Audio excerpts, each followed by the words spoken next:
I'm low-key now realizing I gotta change up the schedule a little bit and drop this before Ankalaev fights Pereira because this video could age like milk. I'll give you that one right there. Anyways, well, hold on. 5 fighters who are grossly overrated by the fans of the media. Hint, hint, the media make the rankings, by the way. There's a voting committee comprised of media members that vote for the rankings. So if you complain about the rankings and don't know who makes them, you need to go look that up and stop complaining. It's the media. So you know what you do? You break into the media yourself, or you challenge the media. Talk to the media. Do you know what I mean? You engage. So they're just going, the rankings suck, the rankings suck, the rankings suck, change them. Actually figure out who makes them, engage them, figure out how it works. There's a committee every Tuesday. They meet, perhaps tag people on Twitter and say, hey, make a case, perhaps do these things, instead of just whining about them on Twitter. But I know you're whining about them on Twitter, you know?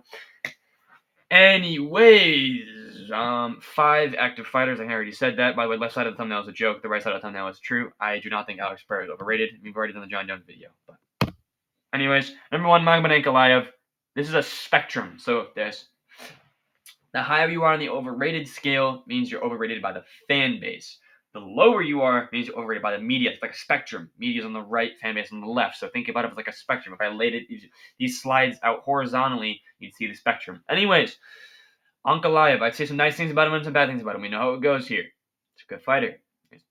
I guess good striking will be a word. Solid is a word I would use, but being nice and good cardio. He's the number 1 contender in light heavyweight, right? He has to be good. Question mark. It's on a 12-fight win streak. If we ignore, the draws and the no contests, all that stuff. Now the fun part. Yeah. Well, evil laugh there. I get to make fun of him. I say he's bad, even though he beat me in a fight. I should admit that there. And not many people are like, oh, I take that. No, I'm not that idiot. Anyways, I got clipped by Old Man Santos, by the way, who had no knees, and that folks overall to a snooze fest against the former title challenger, which should be a good caliber opponent, and should put on some decent fight here. No, you put on that snooze fest and got clipped, buddy. All right, calm down. One of the decisions admits that you got clipped, bud. And he was old and he had no knees. But he also got subbed by Paul Craig via an extremely simple triangle. I mean, bro, come on, you made a grappling threat at that point, bro. Paul Craig just choked you out. Paul Craig literally made you tap. Why you tap, brother? Go sleep. Paul Craig did that to you, bro. On a triangle choke. One thing like it's like some niche like calf slicer type thing. It was a triangle. From the basic submissions, brother. The jiu-jitsu community is going to say, no, it's not basic, but it is. Basic in UFC context. At the UFC level, a triangle choke was basic. It wasn't like some Rainier de Ritter like sports jiu-jitsu submission, like a Walter Walker heel hook. It was a triangle from Paul Craig. You know, I grabbed my at that point, but I put Johnny Walker Merchant here, but the resume that people talk about, oh, it's this, it's that, it's pretty good, he's built, it's not, it's overrated, bro. You fought Ian Putelaba twice, buddy, he's a can.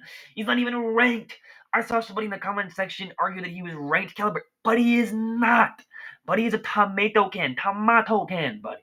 He is bad, and you beat him twice as two big ones, bro. Just pack it up, bro. Retire. If you're an Ian Kutelaba merchant, bro, he's 7-9 in the UFC. Beat 8-9 after the Ibo Aslan fight. Even then, that's still negative, bro. You're in the negative. Pack it up. Nikita Krillov's a weird one. I don't know. I'll call it a solid one. They're not good or not great, but solid. When he fought Ank, he was 2-1 on his last 3. OSP, another one of those wins. Bro. Old man merchant, bro. Pack it up. Oh yeah. By the way, OSP also lost Paul Craig again, by the way.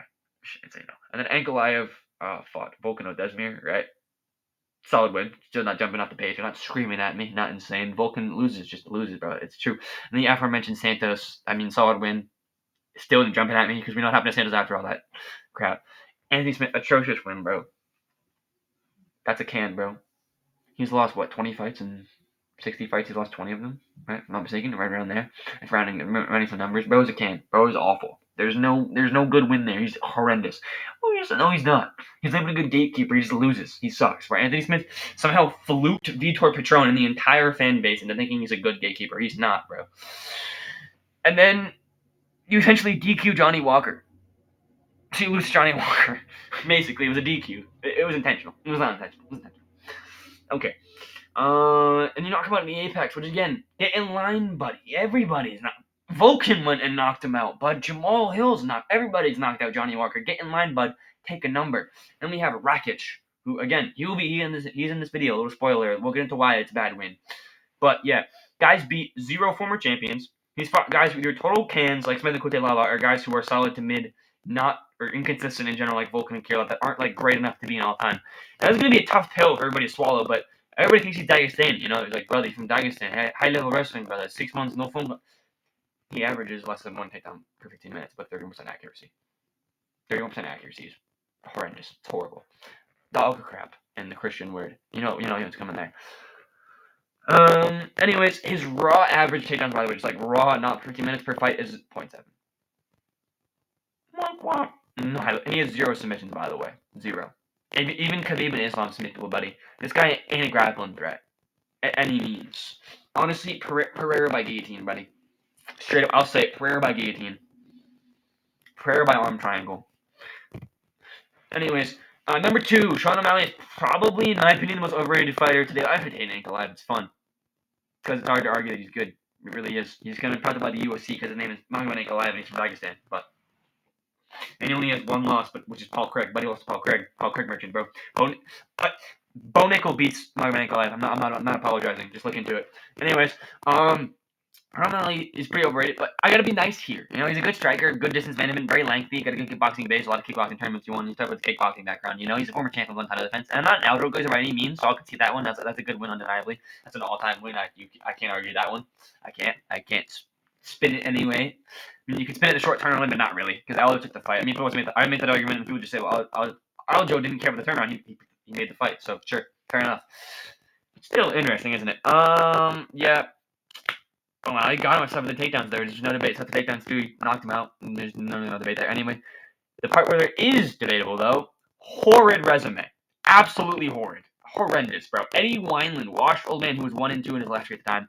Then he proceeded to lose his next 2 after that. So you're ending up 1-4 in your last 5. Insane. And then you have Thomas Almeida, who on a 3-fight skid while being 1-4 in his last 5. Again, losing. Chris Matino, he's recovered on the regional scene, but 0-2 in the UFC, both by knockout. Then it was Pedro Munoz, which, whoops, doesn't count because it's a no contest for an eye poke, which is totally intentional. I don't care. There's no debate here. Eye pokes are definitely intentional.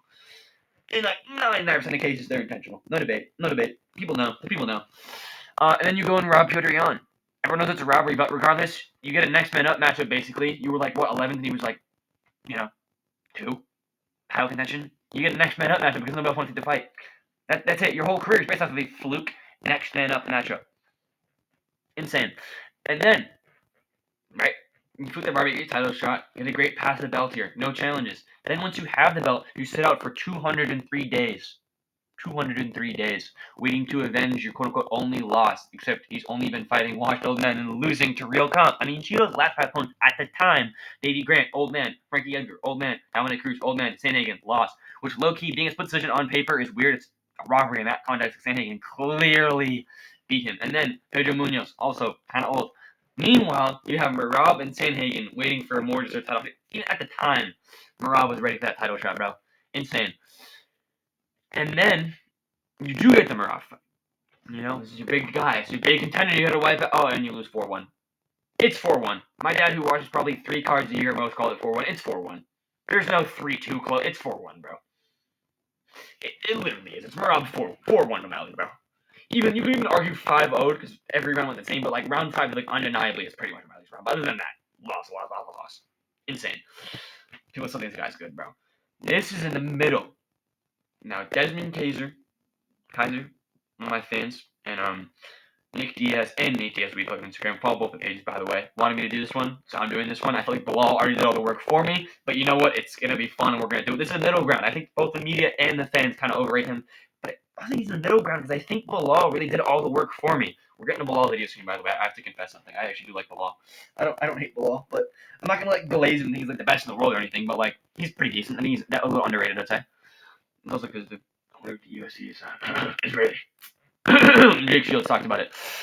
Call me a bad person, but what fight did Bilal fly again? Oh yeah, Palestine. Yeah. Just some little things there to think about. Anyways, Leon Edwards is the real topic of today.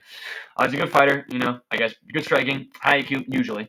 Good cardio and good chin and then decent wrestling, It's well-rounded enough, I guess. He's former champion with 2 title defenses. He's currently top 10 pounds, actually number 9 at the moment, but it's double 9. You don't need a double 9 type thing, so it's top 10. He's got to be good, right? At that point. Anyways, for the truth, Leon is a cheater, bro. 13 fouls in the second Usman fight. The Bilal I focus famous one. And then he's infamous lug grabber that is Roni and RDA. He's also a nut kicker. Like, that's insane how many fouls he commits. I mean, it's a lot. The Colby fight. You remember the one where he literally, the exchange where he gets up, grabs the fence, and then head kicks Colby back up while grabbing the fence? Buddy, come on. You're just blatantly cheating at that point, dude. Using the fence to get up for leverage, insane. It'll look back of the head to you. Illegal strike feels so he brains somebody. It's all illegal at that point. Insane. Blatant foul.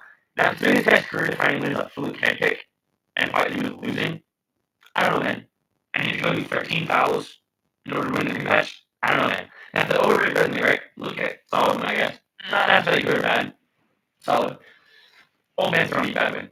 Then you go split decision with Gunnar Nelson, bro. Alright, pack it up at that point. Retire. Gunnar Nelson. You're going to split decision with Gunnar Nelson. Horrendous. Just awful. I mean, guy in the UFC is Connor's best friend. I hate to break you, Gunnar Nelson Blazers. He's traded Connor to gym, right? Yeah. Gunnar Nelson ain't a great guy. Let's be real here. And then old man RDA. Not so good win. I put the law. Another old man Nate Diaz. And if I was just clips, you were almost dead to rights, but then bro decided to just horrifying for some reason. You're actually not getting our clips, bro. You're cooked. So many old men resumes saying no contenders, no Sean Brady, no Ian McGarry, as Rampage calls him. Bro, miss the Gilbert Burns step up. Another old man. How do you miss the Gilbert Burns, bro? The only contender you really thought was Bilal, and I guess Luque, because Luque is the litmus test of being ranked. But bro, it's so bad. Bro, please, this guy's good, media advantage, bold included, and you fluke over Usman, bro. Cheated in the trilogy. And you get old man lay off Colby, bro. I mean, just pack it up, bro. You're overrated. You something. I just find you Sean Brady now. At least you're fucking contender or something, bro. You didn't. You just follow men back on step ups. No, I guess that's the old man merchant though. Low key, old man merchant at the time. Contender was old man merchant. Anyways, you got Geoff Neal even. Come on. I like Geoff Neal. Come on, bro. Anyways. That's one of the more media rankings guy. I feel like everyone on the rankings kind of worried about. I think nobody's super worried, bro. I was getting rankings in the fight. Yeah, I guess. I mean, top 5 needs to be good, right? That's two being out of the way. I mean, solid striking kind of is not some success against Yuri round one that obviously against Man was a big deal, but other than that, nah. He's been fighting high level comp, so it has to be good, right? Has to be good, you know. Fight high level comp, good, movie that. He's not good. I mean, all the guys doesn't lose. I know Jan's injured, but still, you lost in favor there. And then, sorry for the one bracket question, by the way. There's one that even exists. I don't understand what that. Personality-wise, he's kind of a jerk, but whatever. And then you see Yuri, you absolutely dismantle. I mean, you're like, that's funny to make one fighter, but whatever. At least it's self-aware, you know. Like that Paul Felder tweet where it's like Paul Felder sucks. You know who's in the player you my butt. Fair enough, Paul Felder. You know what I mean? But yeah, and then Vulcan. Oh, how to lose Vulcan is bro. Pack it up. And the Yank as well. Also pack it up, bro. Just come on. What even is holding this guy top 5 considering his please tell me, please somebody write me a heartfelt sentence on why Rakic deserves to be top 5. I can't see it conceivably. I mean, your ranked wins are Jimmy Manuel was 30 goals at times on 3 probably losing streak with 2 KOs included before he fought Rakic. Anthony Smith, don't even who's been that long already. That sucks. And then Thiago Santos, who again, don't usually that one. There's a lot of decline there. You don't need up to him. Solid. This is not enough wins to keep you top 5. He is one ranked win among actual light heavyweights, and that's Smith, who's 15. This guy's top 5. Explain it to me, bro. This guy sucks, bro. At this point, Khalil should be top 5. We're opening up the doors to. It's a matter of who you fight, then we're putting up Khalil at top 5. He's getting a competitive fight with the champion. Everybody knows Mike Chandler is overrated, but not about the fans, it's about the media overrates this guy. It's actually insane the glazing that goes on from the media. Guys still being right top of not everyone in the UFC, the media that ranks in that 5, bro. And then Chandler's possibly a good fighter, possibly. We're just showing that one. He's got possible good striking rates, possible grappling potential. That's the truth. There's no denying there. He was a Bellator champ with 3 title runs and 3 title reigns. I mean, under that promotion, he has 2 wins over Bryson Henderson, 1 win over Eddie Alvarez, I believe 2 wins over Pitbull, one of the better non-UFC guys. I mean, at the time, it wasn't the UFC, now it is. I know it works, but Has some solid wins in like the Bellator context. I mean, Sanders fought high-level comp in like close-ish fights. If you're thinking about it here, Gaethje was a close-ish fight, and then Poirier was a close fight initially, and obviously Oliver one was close initially. He isn't that going for him in the comments. He is 2-4 in the UFC. I know we don't count Tony USA 1-4, but like Tony genuinely looks good in round one, and the Daniel wasn't even. I mean, the Daniel was on Gaethje, yes, but he looked like himself in round one. I still feel, and I still buy that take. And it was an unpopular take. Tony's got caught, bro. Stuff happens. Stuff. Even then, like Dan Hooker's your other win. That was like pre-tattoo Dan Hooker. So I don't really count that. I'm joking, but like you won ranked one in the UFC. You have 4 losses, which 3 was your finishes. And you got knocked out by the submission guy. And you got submitted by the knockout guy. Pack it up, bud. And weird Ryan Reynolds whispering to Fred Savage tone. That's a deep cut reference that people know. I mean, Chandler loses, bro. Like straight up. There's like this 1-round threat joke, but like people believe he just loses. That's all the man ever does. Or with no wins. Like he has 2, but like to go with 4 losses, bro. That's double the losses. I mean, like, I don't see what the media sees. I mean, I guess on one hand, he's like this all-time great lightweight, all-time MMA, he plays on the comp. But he's 2-4. No matter what the comp is, you suck at that point. Why did Bro keep getting these high-level shots? I mean, Patty was reasonable.